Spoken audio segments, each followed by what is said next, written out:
If you've never used the online registration process, this video should help you walk you through the steps so that you feel more comfortable accessing it.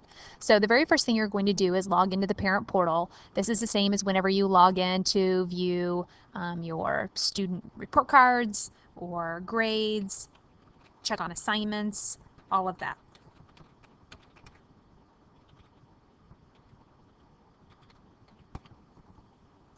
So I've created a student that is actually just a testing student in the 3rd grade at Northward.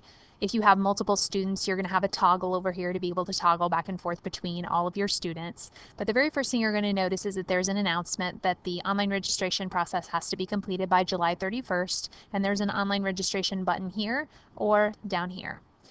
Please note again that classes and subjects are likely to change since we're still working on schedule. So if you see any classes or subjects associated with your child, it's possible that they will change before the school year. So don't get too hung up on that. Online registration, click the button, it will walk you through the steps. This is really the big one right here, this online registration form. All of these things are going to be customized based on what grade your child is entering. So if your child is getting ready to go into the 9th grade, they're going to have a different physical form that they have to fill out and return to the office. Many of these things are health related, so they're going to go back to the nurse. You can drop those off at any of the offices and we will get them to the nurse. You're also going to notice that the handbook is there, as well as freshman, sophomore, junior, senior checklists are available for the high schooler. So you'll see quite a few different things, and again, those are all customized based on what grade your child is attending this fall. This is the big one for online registration. So you're going to click on complete form and it will walk you through the steps, all 4 of these tabs up here. So will your child be returning? Yes. And if you click next, it will take you to the next one. You can get in here and you can edit any of these things. So please feel free to go in there if you have a different phone number, if you have a different email address, whatever it is that you need to do, go ahead and do that. Click on next. Emergency contacts, this may be a neighbor or brother-in-law or something like that that you are okay with having them pick up your child. So please make sure you check that box if they can pick up. This is who we would contact, obviously, if we can't get a hold of you through the school day. If there are any emergency contacts that you have in here from last year that you would like to delete, please feel free to do that. Just click on the delete and they will be removed.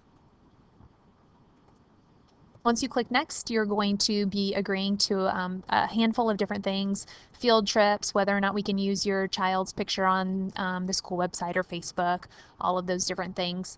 Down here is School Reach. School Reach is the number that we contact in the event that we need to cancel school, let out early, have an important announcement, something like that. We do require you to put in 2 phone numbers.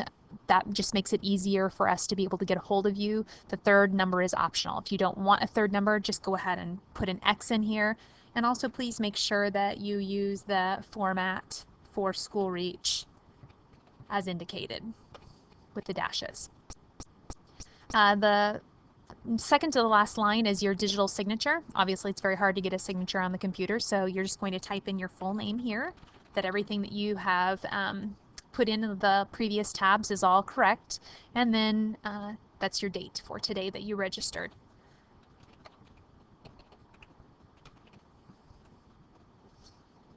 Whenever you're finished with all of it, you're going to hit save, and it's going to make me go ahead and fill these in, which is fine.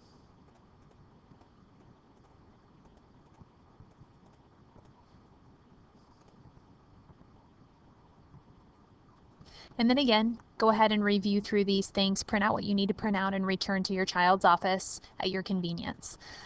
Make sure you contact Gould's Bus Service since we're not having regular registration if you're using online registration if you need to set up busing for your child. So make sure you contact them to get that arranged.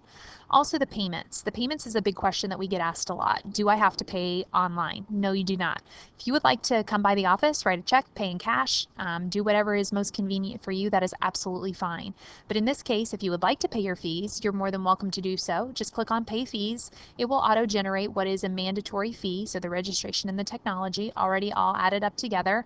If you would like to add the optional fees, in this case for Northward, there's the milk fee.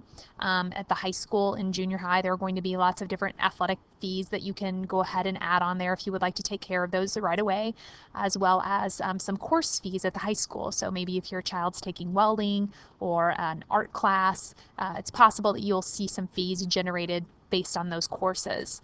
You may take advantage of putting money in your child's lunch account all at one time. If you just want to make one payment, feel free to do that. You don't have to.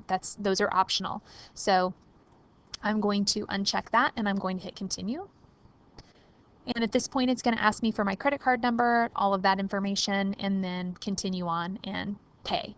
So if you have any questions about online registration, don't hesitate to get in touch with a secretary at an office, or you may email me, smith@tuscola.k12.il.us, and we'll be happy to help you out, walk you through anything you need assistance with, or even stop by the office and we'll give you a hand.